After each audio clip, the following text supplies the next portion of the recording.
Bonjour, alors on va faire un autre exercice sur la chute libre. Cette fois-ci, on va regarder la situation où on lance un objet vers le haut.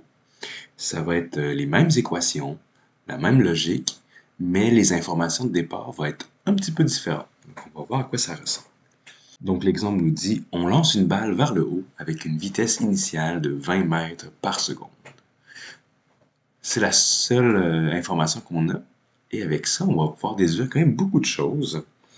On va pouvoir savoir à quelle hauteur la balle va monter, donc la hauteur maximale atteinte par la balle. Combien de temps dure le mouvement complet, donc la balle qui monte dans les airs et qui revient jusqu'au sol. Et c'est à quelle vitesse la balle retombe-t-elle au sol. Donc petit schéma, donc juste pour imaginer un peu ce qui se passe, voici le sol. Donc voici une personne qui va lancer une balle. Donc la balle va monter jusqu'en haut, à une certaine hauteur qu'on va trouver, et puis va redescendre au sol. Et ce qu'on sait, c'est qu'on lance avec une certaine vitesse, on va monter à une certaine hauteur, ça va prendre un certain temps. Et donc la situation initiale, c'est le moment où la balle quitte la main de la personne. Et la situation finale, c'est juste avant de toucher le sol, des informations sur la balle. Donc on a quand même beaucoup de choses qu'on connaît. On a la vitesse initiale, 20 mètres par seconde. Et on va pouvoir dire que, par exemple, notre axe Y est par là. Donc, ça veut dire que la balle va commencer à une certaine hauteur. On va dire qu'on est au sol. Donc, le Y initial, là où la balle part, c'est la position en Y initialement. Je vais appeler ça 0 mètres. Donc, c'est là où je mets le 0 de mon axe Y. Donc, comme le 0 de ma petite règle qui me donne mes positions. Ensuite, on lance une balle. Donc, ça veut dire qu'on lui donne une vitesse, à part de la main avec une certaine vitesse, mais ça veut aussi dire que durant la trajectoire, elle va être soumise à la gravité. Et la gravité, ce que ça donne, ça nous donne une valeur pour A. Donc, l'accélération va être de 9,8 mètres par seconde carré. Donc, c'est le chiffre de l'accélération. Et puisque ça nous accélère vers le bas, donc ça nous attire vers le bas, on va mettre un petit moins, puisqu'on a dit que par en haut, c'est des valeurs positives. On a mis une vitesse initiale positive. Elle part vers le haut. Donc, si elle est attirée vers le bas, la manière mathématique qu'on va noter ça, c'est le petit moins devant ici. Donc, à noter, peut-être c'est pas évident à bien imaginer les choses, mais même si la balle monte vers le haut, elle est quand même attirée vers le bas. Et c'est ce qui va expliquer notamment le fait que, en montant, la vitesse va tranquillement diminuer jusqu'à atteindre 0, puis va se mettre à être négative jusqu'à atteindre le sol. Et on cherche plusieurs choses. On cherche la hauteur maximale. On va écrire ça Y final, hauteur max que j'aurais pu noter. On va pouvoir regarder le mouvement complet, donc le temps que ça prend. Et ici, peut-être pour... Tiens, je vais écrire Y max, je sais pas. Vous allez voir, ça pourrait être mélangeant un petit peu ici. Et la vitesse à laquelle on tombe au sol, la vitesse finale. Donc pour le A, comment on fait ça? Donc on imagine que la balle monte ici et atteint une certaine hauteur. Donc on va nommer que cette situation-là, c'est le début. La balle part avec une vitesse de 20 mètres par seconde. Et la situation finale, c'est quand on est au sommet de notre trajectoire. Donc on cherche notre Y max ou Y final. Mais on a une petite information qu'on peut déduire de plus et qu'on va avoir besoin de savoir pour trouver la réponse. L'information, c'est qu'est-ce qu'il y a de particulier quand la balle est tout en haut de la trajectoire. La vitesse diminue tranquillement et à chaque seconde, on va perdre 9,8 à notre vitesse. Et maintenant, on arrive à une vitesse de 0.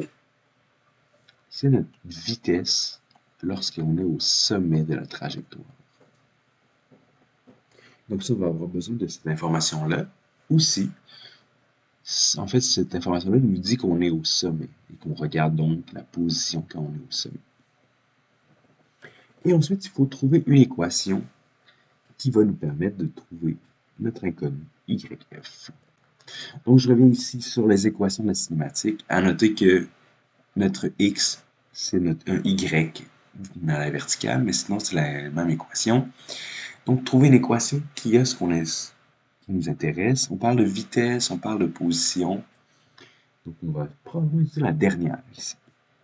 Dans le fond, je choisis une où il y a les informations que je connais et il y a l'information que je cherche. Et la dernière va bien marcher, vous allez voir pourquoi. Celle-ci, finale au carré, vitesse initiale au carré, plus 2a. Et c'est des y. J'aurais pu appeler ça x, là, mais par habitude, on appelle ça y. Donc, cette équation-là, on a beaucoup de choses. On sait qu'à la fin, notre vitesse est 0. On sait qu'au début, notre vitesse est de 20. On sait que notre accélération est de moins 9,8. Et on sait que YF, c'est ce qu'on cherche. Et on part du sol, que j'ai appelé la hauteur 0. Donc ça se simplifie un peu. Donc 0 est égal à 20 au carré, c'est 400. 2 fois moins 9,8, c'est moins 18,6. Et YF moins 0, ben c'est YF. Donc je vais pouvoir faire un peu d'algèbre, amener le 18,6 YF de l'autre côté. Donc le moins devient plus. YF. Et de ce côté-là, il me reste 400. Finalement, YF, c'est 400 divisé par 18,6. Et donc, YF est 21,5. On a travaillé en mètres, mètres par seconde carré. Donc, la réponse nous donne des mètres. Donc, on vient de trouver la réponse du A. Donc, un petit jeu d'algèbre un peu similaire. Là. Donc, on amène ce côté-là, ce morceau-là, de l'autre côté du égal pour finalement isoler YF. Ça nous donne 21,5. Et donc, si je réussis à lancer ma balle à 20 mètres par seconde, elle va monter à 21,5. Ou la logique inverse, si je vois que la balle monte à 21,5, ça veut dire que je l'ai lancée à 20 mètres par seconde. Les deux informations sont reliées ensemble. Ensuite, pour le B et le C, on ne va pas regarder la balle qui monte jusqu'en haut, mais la balle qui monte jusqu'en haut et ensuite redescend. Et ce qui est bien avec nos équations, c'est qu'on n'a pas besoin de faire ça en deux parties. Donc, tout le long du mouvement, en fait, l'accélération reste la même. Donc, notre équation fonctionne même quand la balle monte et quand la balle descend. C'est un seul mouvement pour cette chose-là. Donc, je repars un petit peu de mon schéma. La balle part avec 20 mètres par seconde.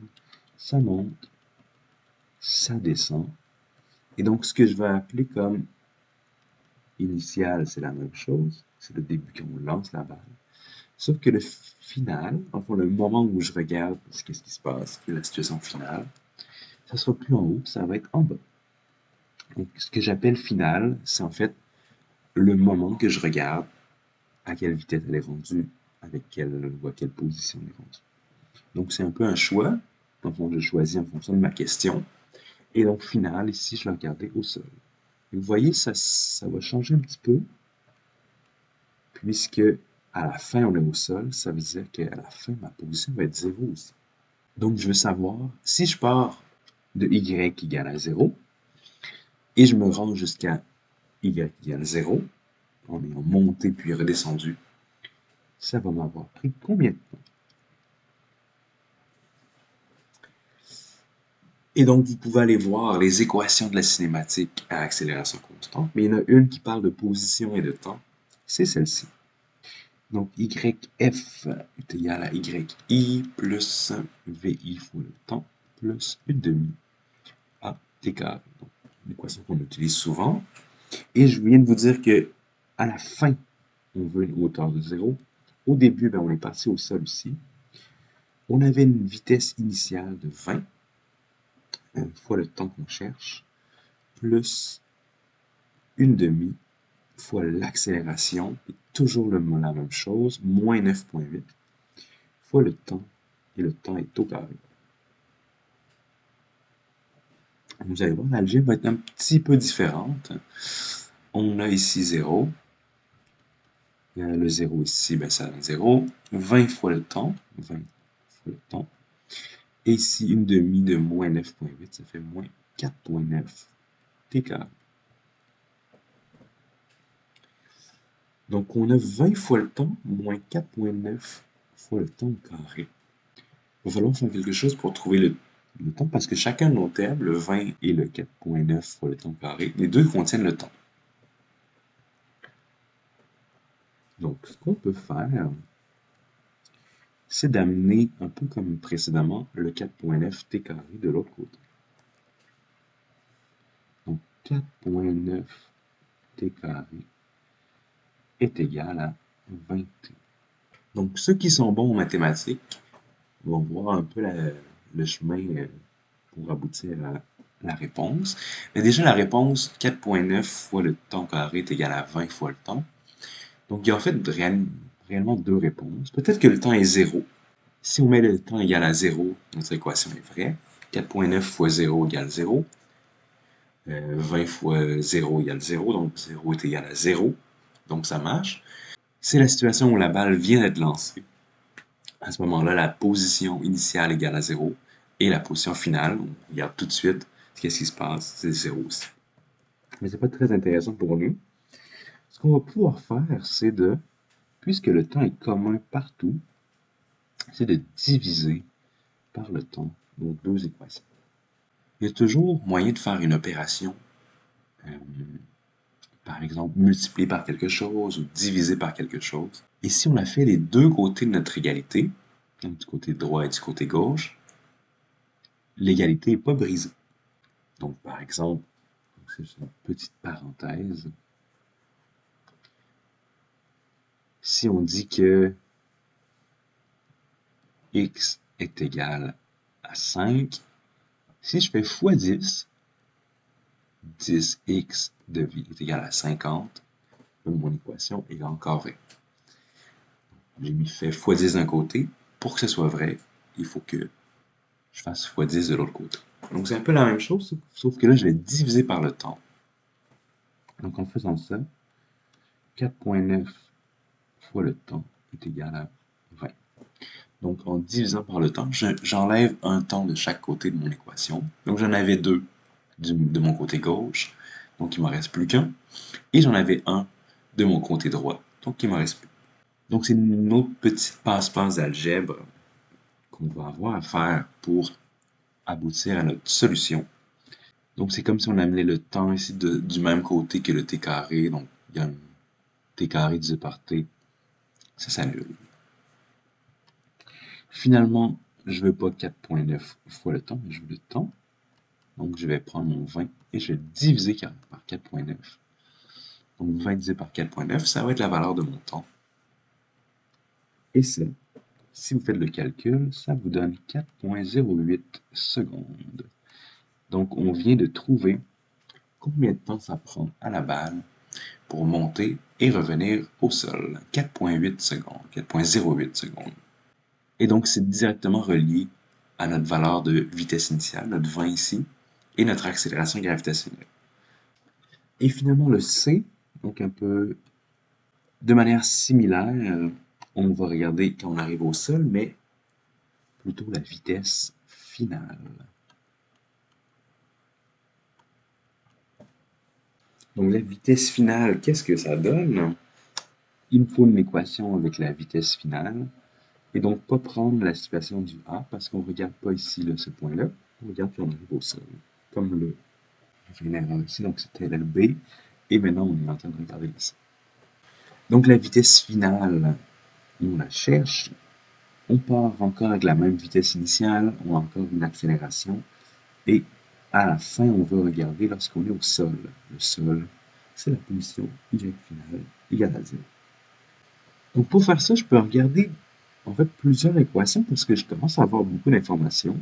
Il y a celle-ci qui va être la plus simple et la plus rapide. En mettant la vitesse de 20, l'accélération de moins 9,8 et le temps de 4,08, on va pouvoir trouver la réponse. Mais je vais regarder avec vous si jamais vous aviez utilisé celle-là, qui marche quand même aussi, il va y avoir un petit quelque chose mathématique qui va apparaître. Donc, je vais passer par cette équation-là, juste pour voir un peu qu'est-ce qui se passe de particulier. Mais si vous passez par celle-ci, ça va bien, vous allez trouver la réponse assez rapidement. Si vous passez par ici, qu'est-ce qui se passe? La vitesse finale, c'est ce qu'on cherche. La vitesse initiale, ben, c'est le 20 au carré. Donc le 20 et la vitesse initiale est au carré, donc 20 au carré, plus 2 moins 9,8. Et là, contrairement au premier problème, je me rends au sol et je pars du sol. Donc ça fait vitesse finale est égale à 20 au carré ici, donc 400. Et ensuite, je vais obtenir une vitesse finale égale racine de 400, la racine carrée, puisque la vitesse finale au carré, c'est égal à 400. Donc si je veux la vitesse finale, je prends la racine carrée de 400. Et la racine carrée de 400, ben, j'ai mis 20 au carré, ça me donne 400, donc l'inverse, on revient à 20. 20 mètres par seconde. Et là,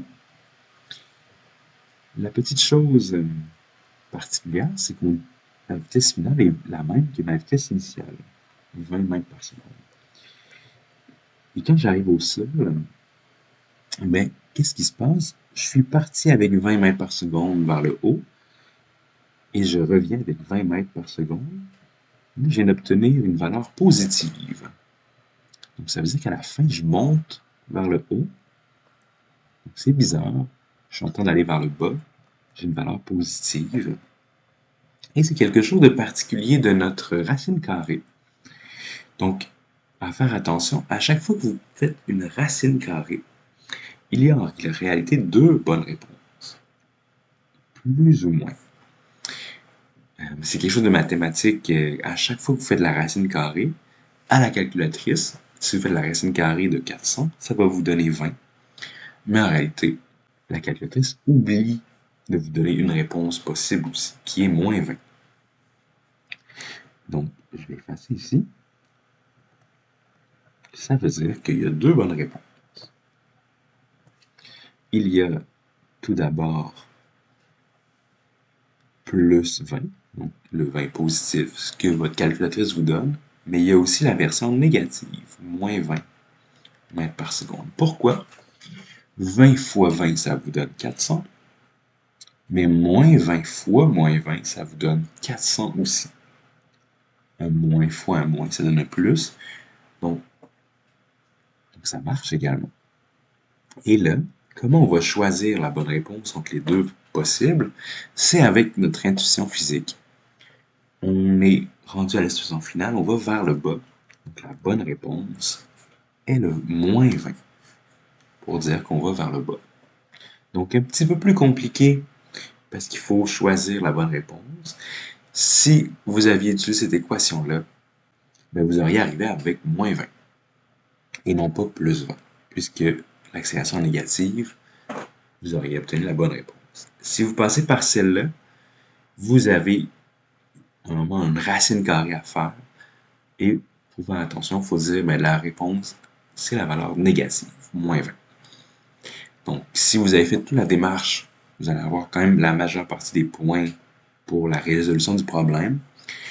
Mais si vous me donnez une valeur, la vitesse finale égale à 20, vous aurez quelques points qui vous seront retirés dans un examen parce que c'est pas 20, mais moins 20. On va vers le bas. Donc, à faire attention ici. Et c'est ce qui nous permet de trouver ce qu'on cherche, les trois questions ici, dans la situation. Donc, ce qui est important de savoir ici, ce qu'on vient de voir dans le petit problème, c'est que au sommet de la trajectoire, qu'est-ce qu'il y a de particulier? C'est que la vitesse est nulle. Donc, c'est ce qui est vraiment particulier quand on est au sommet de la trajectoire. On accélère toujours vers le bas, ça ne change pas, mais la vitesse, elle était positive et elle va devenir négative. Donc, entre les deux, on est au sommet et notre vitesse est nulle. Et dans les problèmes précédents, lorsqu'on lâche un objet, on parlait de vitesse initiale nulle, et lorsqu'on lance un objet, là, il va avoir un chiffre pour la vitesse initiale. Donc, une petite chose aussi à faire attention. Mais je reviens sur le premier point. Donc, ça veut dire que lorsqu'on saute dans les airs, il y a un petit moment, très bref, où notre vitesse est nulle. Si on saute dans les airs, on ne va pas très vite, donc on ne va pas réaliser le petit moment particulier de au sommet de la trajectoire, on a une vitesse nulle. Mais si on va vraiment très vite, ce moment-là devient quand même assez particulier.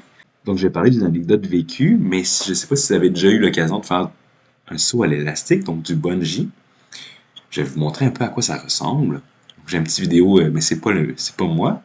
Je l'ai fait une seule fois. Il y a des photos, mais il n'y a pas de vidéo de moi. Donc, je vais vous montrer un petit peu une vidéo de quelqu'un, un peu de manière aléatoire sur Internet, à quoi ça ressemble.